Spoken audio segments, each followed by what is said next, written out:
candidates, we are pressing forward because this also is an educational event.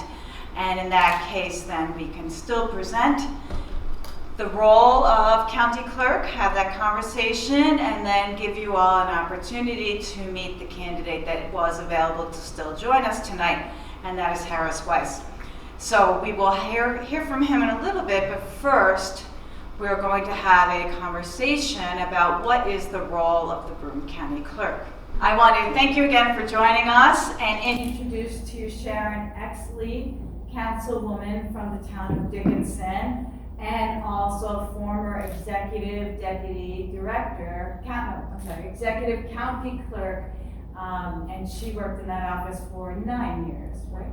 12 years.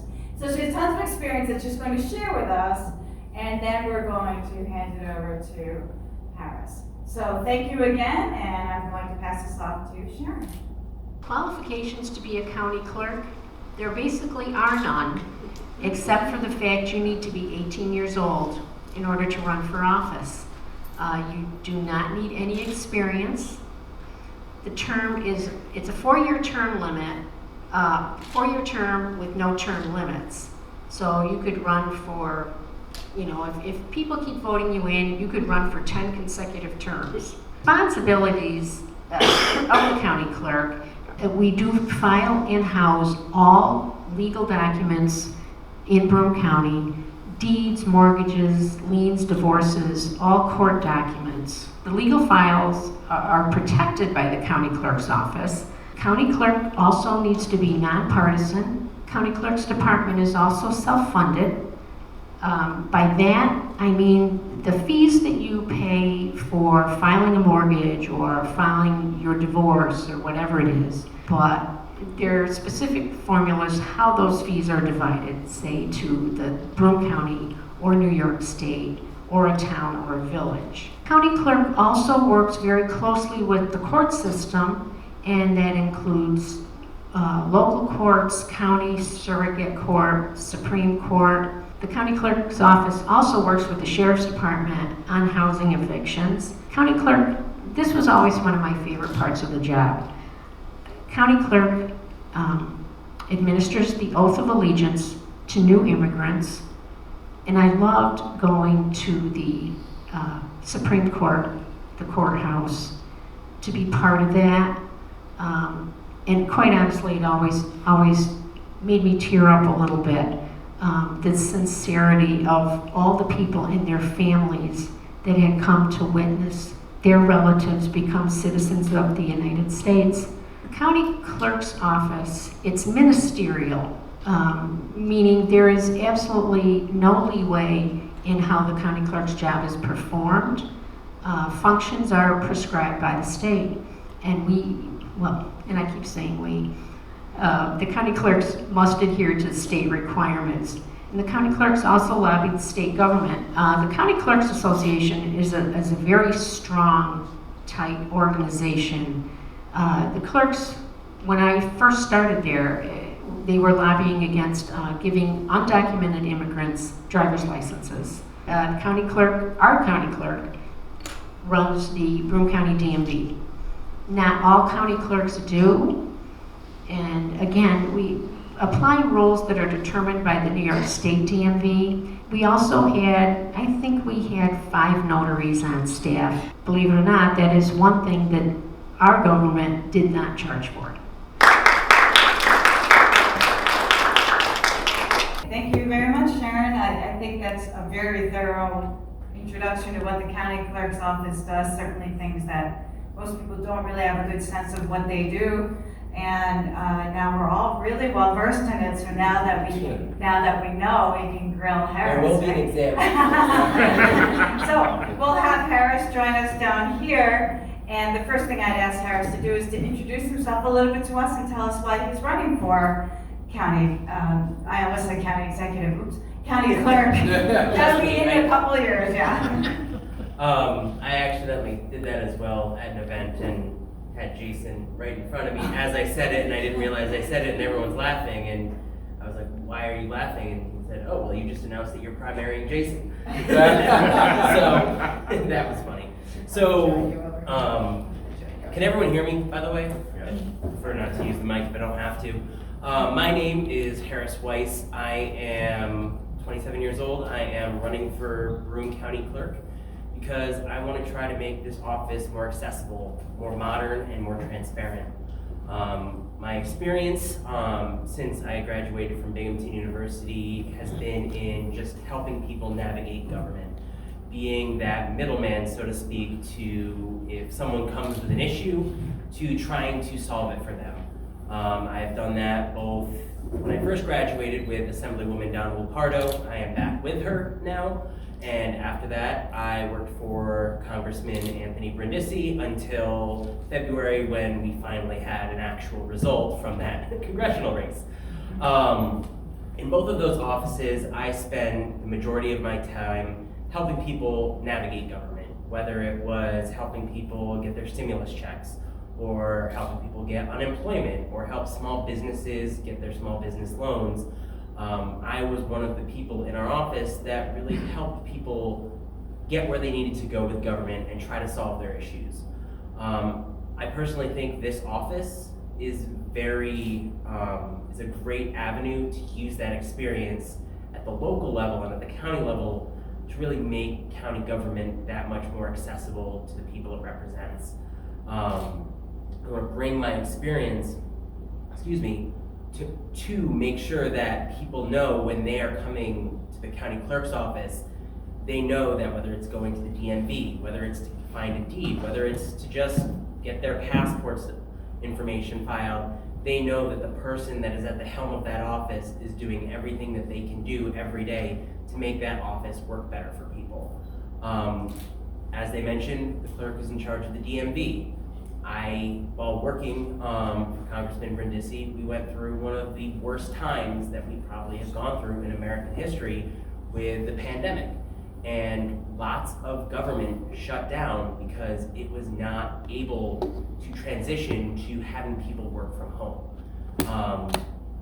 If you couldn't, fortunately, our office, we were able to continue to function while working from home and safely quarantining. Unfortunately, some offices were not prepared for that, and one of those offices that we received many calls about was the Broome County DMV. Calls about not receiving their title, or they need to register a car, or they just need to get their license renewed, and they weren't getting answers, or they didn't know where to go. And that was an issue because something that wasn't mentioned earlier is that one of the really big reasons why it's really important to go in person to the DMVs is it actually saves Broome County money. If you go in person, Broome County keeps 12.7% of that revenue local. It doesn't, if you go online or you go to a county that maybe doesn't keep some of that revenue, it goes all to Albany.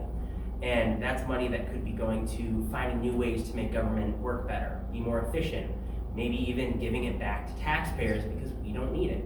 What I really want to do is try to make the clerk's office more accessible and have plans ready so that way if something happens that is that rainy day that was COVID, we have a plan for it. During COVID, the DMV shut down partially because the governor closed them, which was the safe thing to do.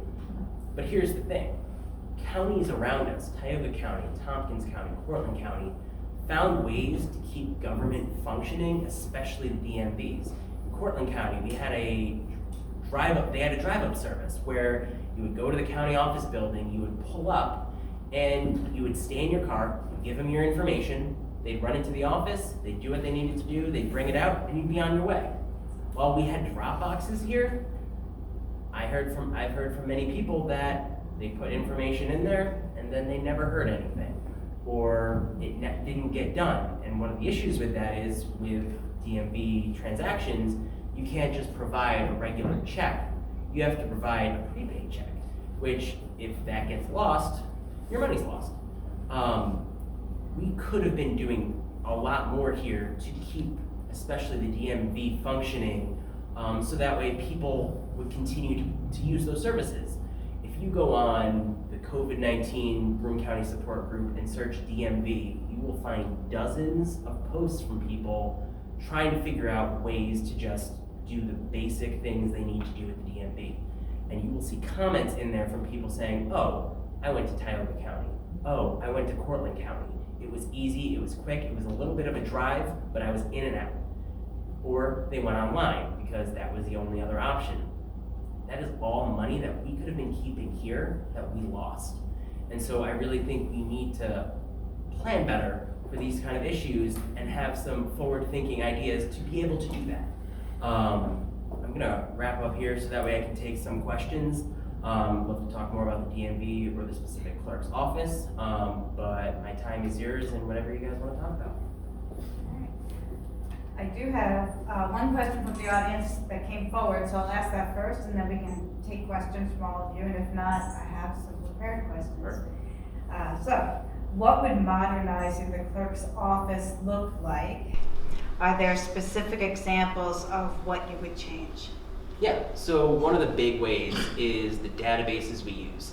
So right now, the Broome County Clerk site, if you go on gopcclerk.com, we use a program called Search IQS. We pay them thousands of dollars and also then pay fees to them that the Broome County Clerk partially gets, but that also goes to them for the service they provide. And I don't think the services they provide are acceptable. The user interface feels like something out of Windows 98. Unless you put the exact thing you're looking for to search, it is hard to find. And there are other providers that are providing better quality services, most likely for similar cost. The other option that I'd really be interested in exploring is, as long as it is cost effective, is potentially trying to create that kind of database in-house. We have an IT department. We also have partners at SUNY Broome, at Binghamton University that are engineers that maybe we can find a way to partner and create a program that we use in-house that then we collect all the fees that we have to collect. Instead of sending it to a third-party person, we can keep that money, and potentially then, in the long run, it pays for itself. And we also then are creating opportunities and jobs for people locally, and also giving students who might not be from here opportunities to get more involved locally. Because as a Binghamton University student who stayed here after he graduated, I'm not originally from this area, I think it's really important to find different ways that we can keep some of the people that come to this area for school to stay local, because I fell in love with this area, and I think a lot more people will too if they know that there are opportunities available to use their skills.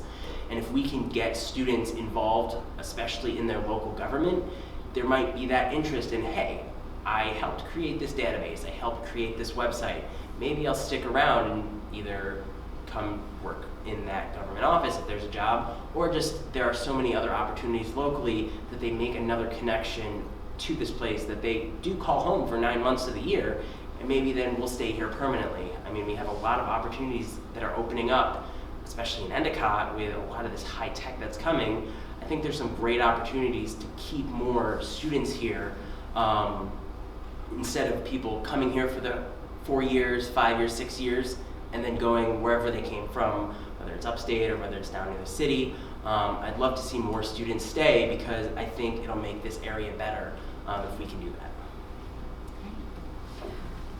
Are there questions from the audience? Oh, we have a bunch.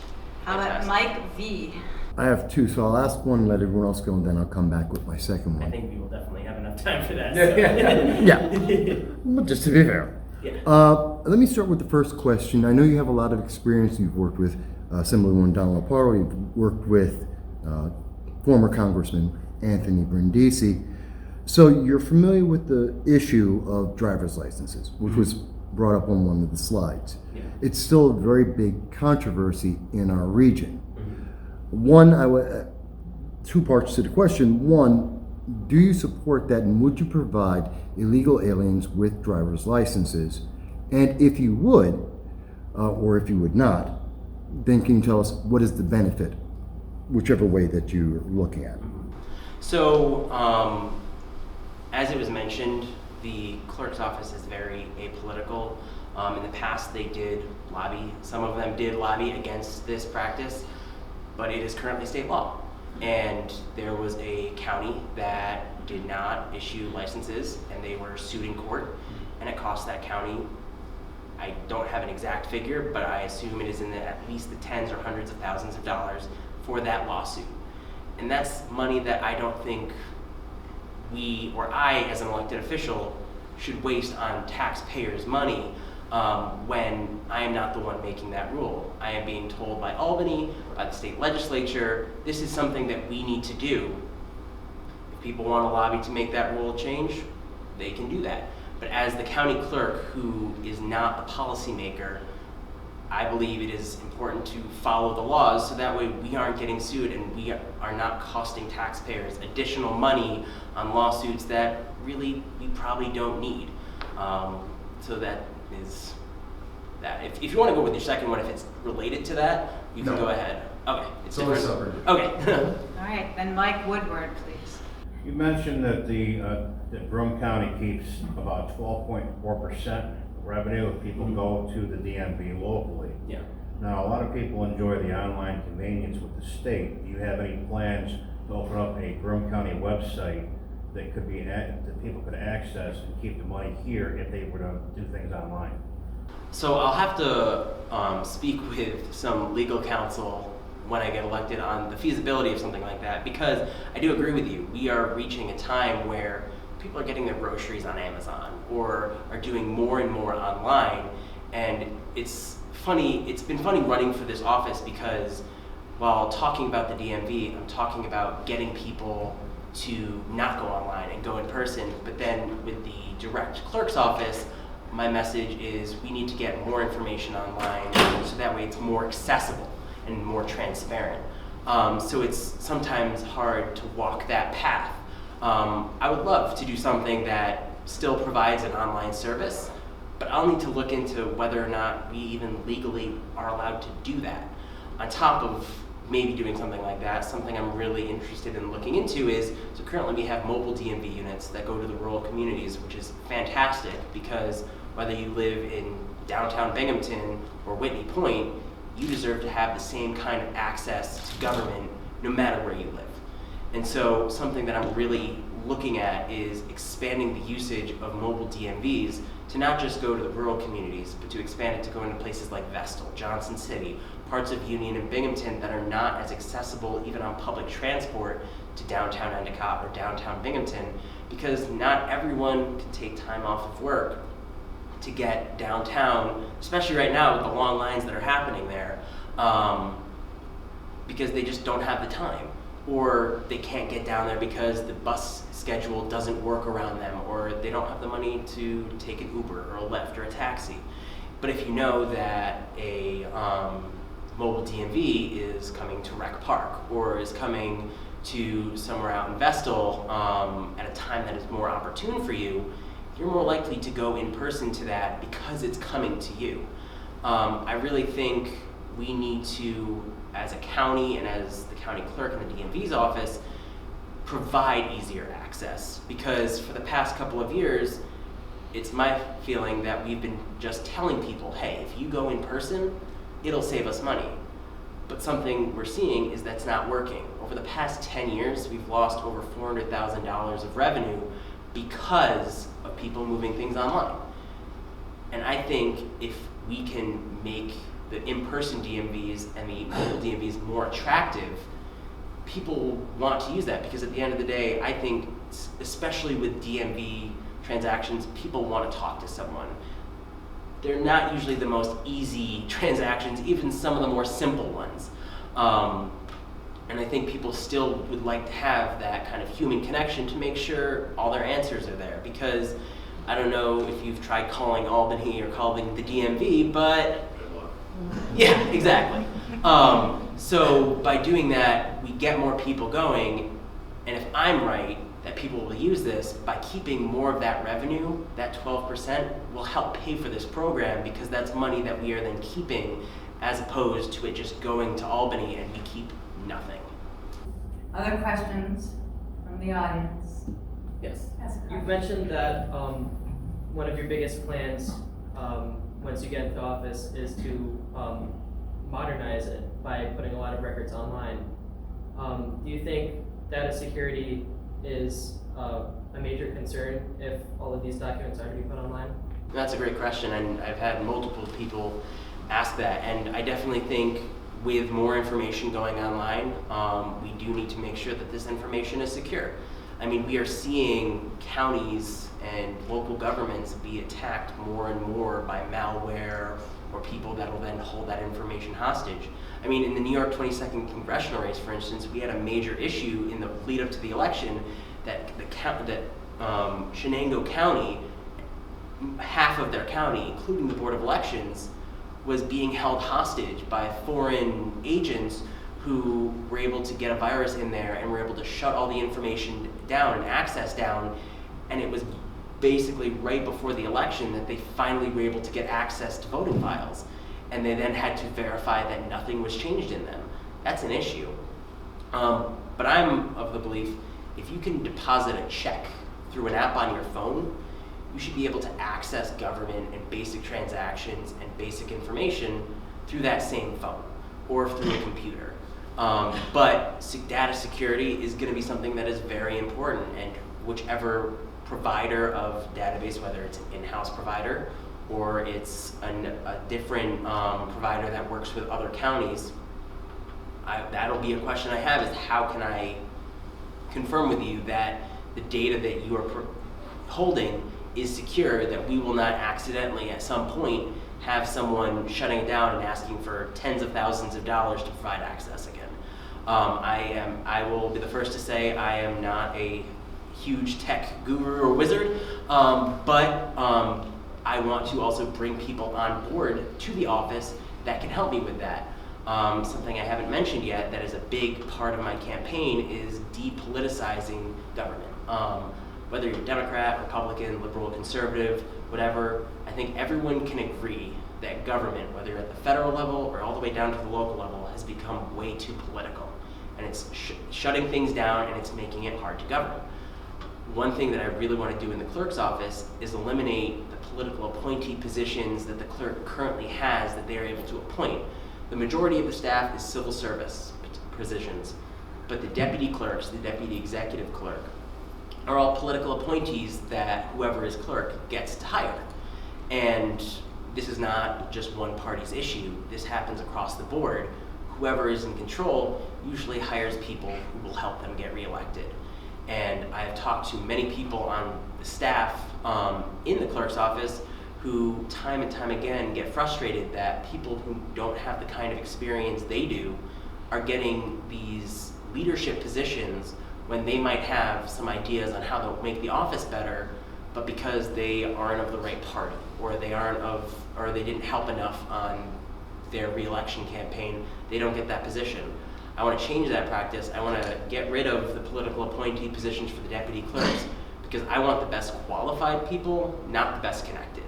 And I think if we can get some protections in there so those people, regardless of whether I'm in office or the next person's in office, we have more consistency in the leadership aside from the clerk. Because as that great presentation showed, it's not just the clerk that's running this office. There's a lot at stake, and it's that other staff that is really helping to make sure everything goes right. And I think we need people that are more bureaucrats and less politicos helping someone like me run that office. And so once I get elected, I really want to just open it up to the best qualified people. Don't care what your party is, don't care if you're even gonna help me get reelected. I just want you to help me make this office as efficient, as transparent, as modern as I think this office can be, so that way it is providing the highest quality services that we can possibly provide. Definitely want to follow up on what you just mentioned, because that was really interesting. But my other question was in reference to the eviction crisis. There's roughly estimated somewhere between 12 to 19 million, consensus is 14 million individuals around the nation that are going to be facing eviction and are so at this moment. In the Broome County region, no solid numbers, but we're talking in the thousands that are being affected. Given that's the situation and it is ongoing, and this is affecting local taxes as well as the population. Do you have plans to, do you have a plan to streamline that process to make it either more fair or to make it more equitable or more simplistic, if it's possible? Have you investigated that, or is there something down the pipeline on that? So that's something I definitely am going to need to study a little bit more, just to see exactly what role the clerk plays, aside from being where the documents are filed and then passing it along to the courts for their eviction proceedings. But I do think that the clerk can play a role in both the eviction crisis and just the housing crisis in general. We are the holder of so much property information. If a lien is filed, deeds, mortgage information, foreclosure information. And I think we can bring some ideas that are also happening in other parts of the state to Broome County that are very low cost, that can help people stay in their homes, that can help landlords potentially make sure that they don't lose their homes or they lose their investment, or have tenants that are going to be forced out onto the street because of whatever is preventing them from being able to pay during the COVID pandemic. Erie County is a good example of this. They have partnered with a not-for-profit who, when the county clerk gets word of a lien or some form of potential foreclosure proceeding happening, they then connect with this nonprofit to then help the nonprofit then talk to that person to try to get them resources on whether it's COVID support or even before that, just help them get whatever support they might need so that way we can potentially prevent a foreclosure or an eviction. I think the clerk has a role to play in that can both help tenants but also help landlords, because as someone who has worked in the Assemblywoman DePardo's office, we have gotten a lot of calls from both tenants and landlords about some of the rules that have come down from the state. And I think the clerk can play a more vigorous, or I can't speak today, a bigger role in trying to help people, because this is a huge crisis. We're going to have people potentially evicted. We're also going to have homeowners foreclosed on, and also landlords losing properties. And this crisis is not going to help anyone.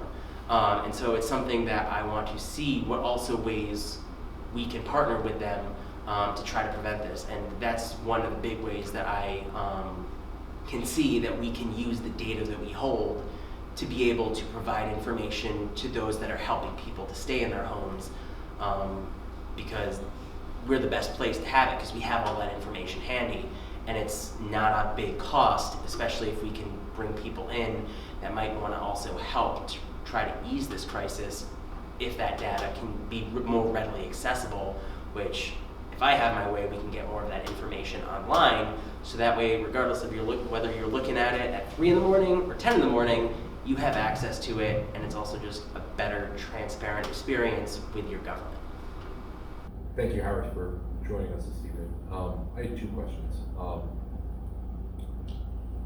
So, with respect to the DMV locations that we have in Binghamton and Endicott, so as you correctly stated, if someone isn't actually going there transactionally, we're losing out on that 12.7%.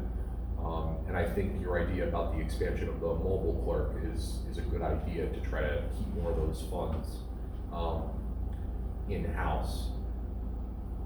With respect to increasing innovation and efficiency and things like that, if we're kind of honest with ourselves, right, the internet, technology, that's kind of the way things are going. We're fighting a losing battle. Exactly, yeah. So trying to think outside the box, I think, is a good way to maybe at least attempt to keep more of those revenues in the county. So my question is, given your current professional experience working with us in Assemblywoman Lepardo's office, have you thought about the idea of asking the Assemblywoman or leveraging any of the current state level relationships that you have to have a state legislator actually propose legislation to simply amend the current state law that says all county residential DMV transactions, whether in person or online, the 12.7% stays quote unquote in-house. I just was wondering if that was something you. Yeah, I've actually looked into this, and I actually found out back in 2018 there was an assemblyman that carried a bill that would do just that, and his name was actually Anthony Brindisi. He carried the bill while he was an assemblyman. I've been trying to look and see if that bill continued anywhere, but the local clerk up there brought the bill to him, and he brought it up. I do know that with anything with the state, it is going to be an uphill climb because you are asking the state to give up basically free money. But no, I agree with you. Right now, the way it's set up is it's inherently set up as an us versus them mentality of clerks fighting with the state to try to keep money here. And the state is doing more and more to get people to go online. I mean, for instance, I had my my car registration was about to be up, and I got the notification in an email, and they said, hey, you don't have to go to the DMV. Just click this link. Go online. You can get it done in 5 minutes. How do we fight that? We can't, not fight it, but how can we compete with that kind of access? And so that is something that, as a clerk, I know that the Clerks Association has been talking about and has been lobbying them on.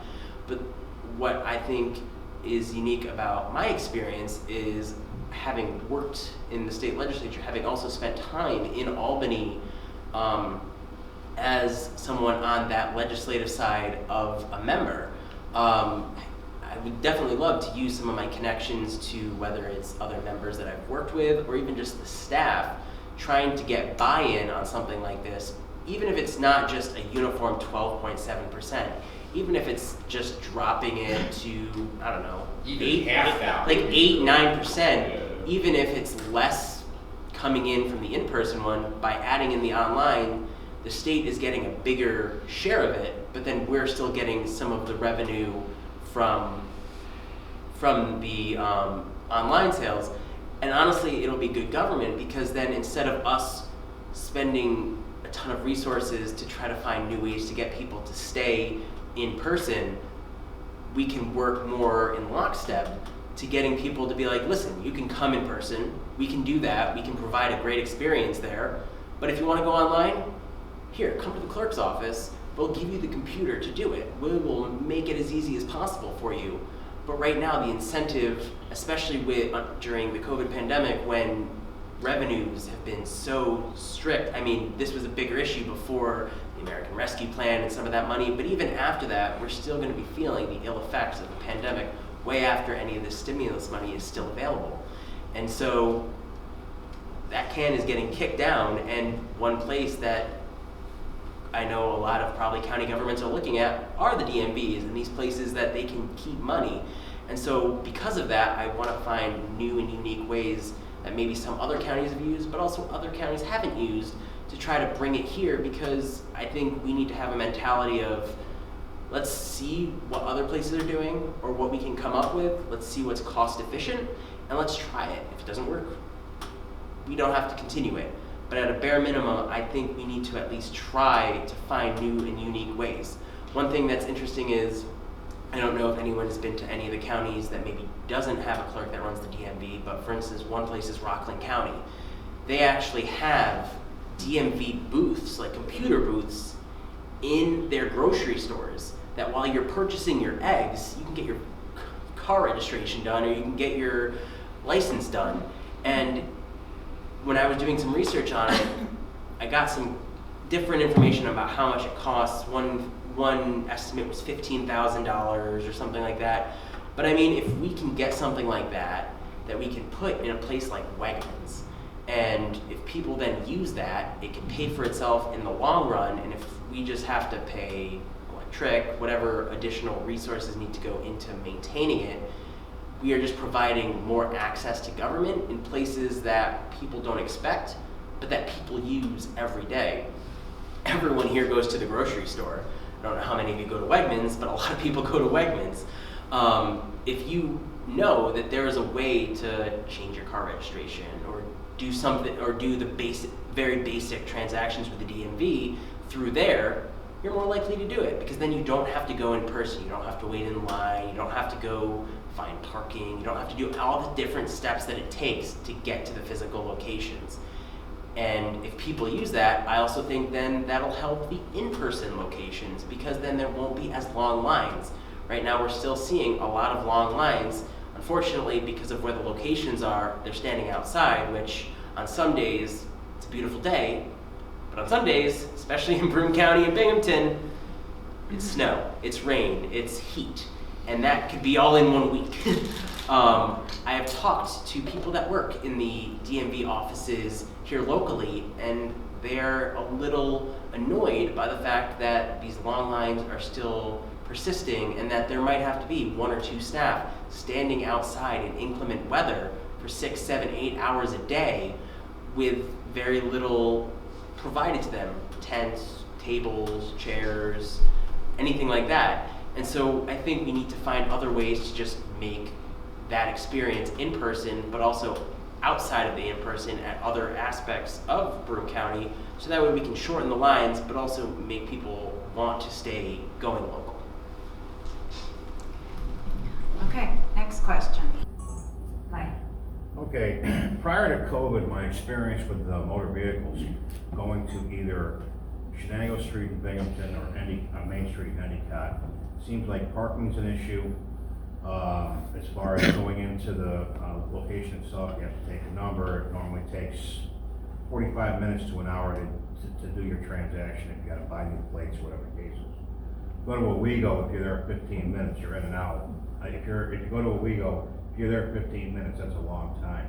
What are you planning on doing to making Endicott and Binghamton more accessible and speeding things up to make it more convenient? So something that I've talked to some of the people on staff and that I've been researching is the idea of potentially shifting some of the locations. One place that really stands out to me as a place that maybe we can put a DMV is the mall. It's centralized. Most people, whether they're going to and from work, are passing by the mall. It's right off of a freeway. If you're going grocery shopping or anything like that, you're right there. Parking, check. Public transportation, check. You're not on the street. You're not going downtown. I've been on doors talking to people for the past 4 or 5 months, and a lot of people have told me that they don't use the in-person facilities because they don't want to go downtown. They don't want to go wherever the facility is. Whether rightly, wrongly, their views on the area around it, that is a reality that we have to deal with. And I think because the county already has a footprint in the mall, there is a lot of expansion happening there.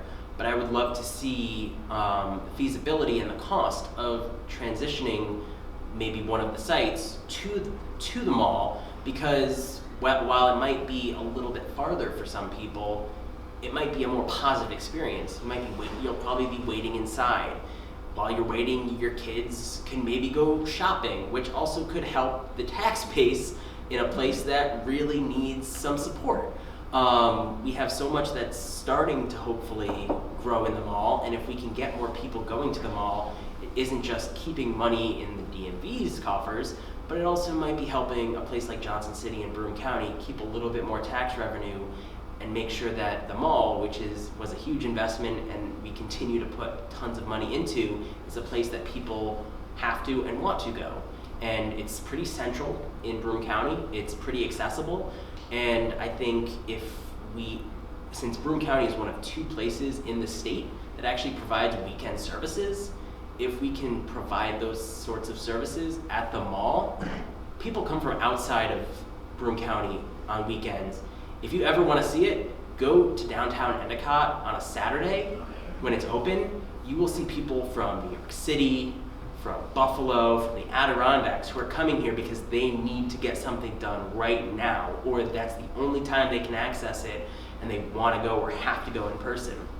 If we put it somewhere like at the mall, more people are going to the mall. It's also a centralized location, and it just can help increase revenues for both us, the mall, and municipalities across the board. That's something, obviously, once I get elected, I'll have to talk to the county executive, the county legislature, make sure that we have the funding for it. But I am of the mind that something like that will be welcome and that people will want to use it because it might be a better experience than they are currently having. So that is something that I'm really interested in looking into that I think can also help support the staff who I've talked to who feel sometimes that they are understaffed at the two locations because they might be split between them or there might not be enough funding, whatever have you. And if we do that, but still provide access to mobile DMV units, so even if a location maybe loses a standing DMV, if you know that there is going to be a mobile DMV that is still coming to that neighborhood, that can cover you with the potential loss of the permanent facility. I think we are at a time where we need to think with an open mind on how to make government more accessible, make it more transparent, and make it so that way people want to continue to use it. And I think now is the time to try to take that view and really just run with it and find ways to make government that much more accessible while also making sure that we are still getting all the basic functions that the clerk needs to do done. Last question. Last one I have. Three hands, wait a minute. Go ahead. Allison, do you have a question? Allison's not. I am happy to stay after if anyone has She a hasn't question. asked anything yet. Allison has an answer question. She's been good.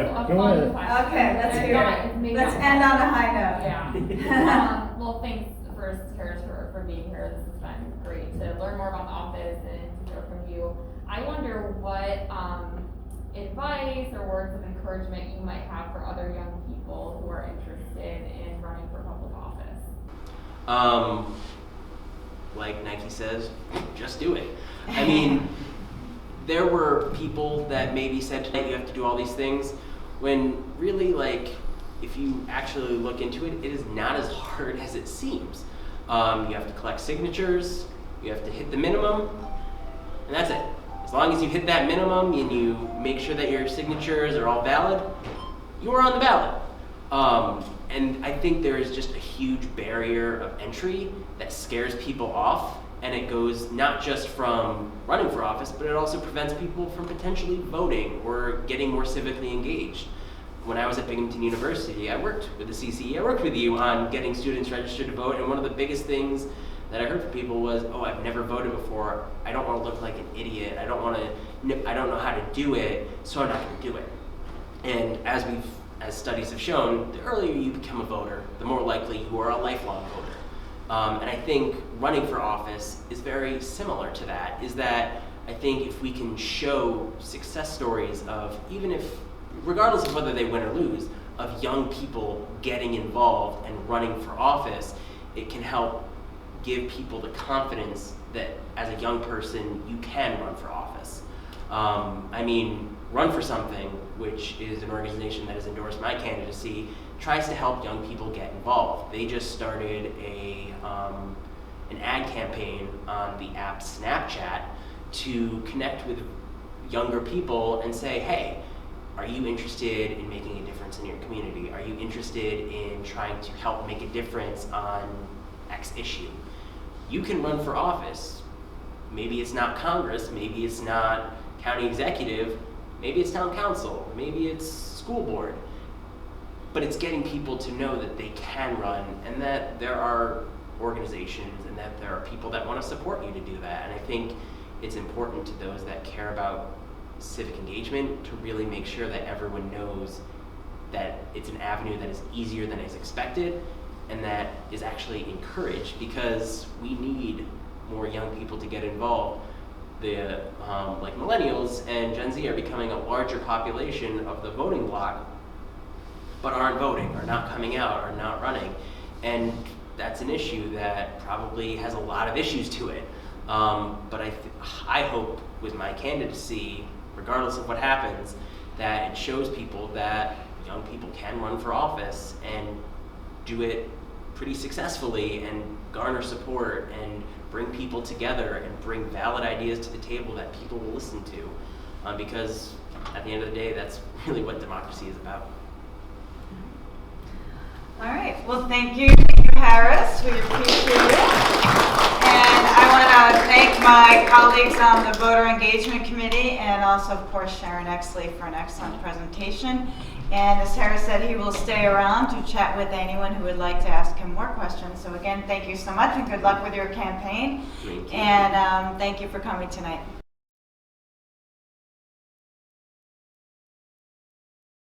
Hello, everyone, and thank you for joining me. This is Michael Voss, Dragon of the Southern Tier, here with you today on No Soundbites Allowed. We have been watching the Broome County Clerk event. It was initially scheduled to have both the Republican and Democratic candidates. Joe Mahafo, the Republican, did not appear. He mentioned that he could not appear. And so we did have the Democratic candidate, Mr. Harris Weiss, who is with us right now. He did appear. He has taken some questions. Actually turned it more of into a meet and greet than anything else, I'd like to say. I have one clarification, and Harris, Yes. we've known each other for, I think, 7 years now? Yeah, it's been a long time. Yeah, it has been. But there was one thing you mentioned in the discussion, and I just wanted to have a clarification. Yeah. Because it sounded like you said that you were willing and possibly interested in keeping some of the current employees in the clerk's office, the long-term, the deputy and other appointees, that you would want to keep some of these individuals as you move forward. Now, of course, I'm not asking you to confirm that right this second, but is that correct, that that's something you're considering? Yeah, I'd be happy to talk to anyone that is interested in joining my administration. My big thing is eliminating political appointee positions because I want the best qualified people, not the best connected. I think for too long, whether it's a Democrat in office or a Republican office, it's kind of been used as a place to put political appointees who are loyal to the party that are potentially more focused on getting their boss reelected and less focused on the specific job at hand. And especially in an office like clerk, which is really just a bureaucratic office that is helping people navigate government, I really want to turn this position into as apolitical as possible, because I don't think it needs to be political, and especially in this day and age, whether it's at the federal, state, or local level, I think there's too much politics happening in all levels of government, especially in the more bureaucratic side of government. And at least in my little avenue of the clerk's office, I think we can try to show what happens when you take away the political appointee positions and you make them potentially civil service or something along those lines, so that way, regardless of whether I get reelected or someone else comes in, we have a little bit more consistency in the leadership of the office, because there are people that have been in that office for 5, 10, 15, 20 years that have been passed over time and time again because they're not of the right political party or they haven't really worked on that person's campaign. And I want to bring those people on board in more leadership positions because they know the office. They aren't focused on the politics of the day. They're focused on how to make government more accessible, how to make the clerk's office that much better for the constituents it represents. And if those people that are interested in that position are people that have been in that position already, I'm happy to talk to them. But I'm also happy to talk to people that are currently on the lower ends of the totem pole in the office, so to speak, or people that are from other walks of life, whether it's other aspects of government, whether it's nonprofit, or even the private sector. I would rather have someone that just is as enthusiastic to find ways to modernize, to make it more accessible, to make it more transparent, and it's my job to get reelected. It's not my employee's job to help me get reelected. I don't want their help. If they're happy to help, I'll take it. But that is not going to be a requirement for me, because I just want to make sure that this job is done right and has the people around them that know what they're doing, regardless of whether it's me or the next person. Interesting question. You don't have to answer this. Yeah. But I would like to ask, have you been getting blowback on that? Because you're right. It's there are political appointees. It switches with whichever party's in place. But have you gotten? And since you're talking about switching from a Republican to a Democrat, there may be a couple extra Republicans in office at this moment. Have you gotten blowback on that? So the people, at least in like more political sphere of things that I've talked to, actually really like the idea because I think they agree with me that an office like the county clerk really isn't inherently political. Actually, historically, the positions haven't been political appointees. I don't know exactly when it happened, but it was in the past 20 so years that it actually shifted to being a politically appointed position. I'm just trying to put it back to what it was before because I think that works better. If I do get blowback from it, I haven't yet, but that's a fight I'm willing to put on because this is something that is important to me as someone that has worked in government in elected offices for various people, seeing sometimes that there are good people, but then there are people that might not be up to snuff. And I think it would be better for Broome County if in this specific position we had people that were not politicos, but were more bureaucrats. Since we have you, is there anything else you want to say? I know we are looking forward to speaking together in an interview, which we are extending an offer to Joe Mahalko, your opponent. But is there anything else you'd like to say at this moment? Off the top of my head, no, but I will think about that for the next time we speak. Absolutely. I thank you for giving us the time today. Thank you. Thank you for being here and covering this. Absolutely.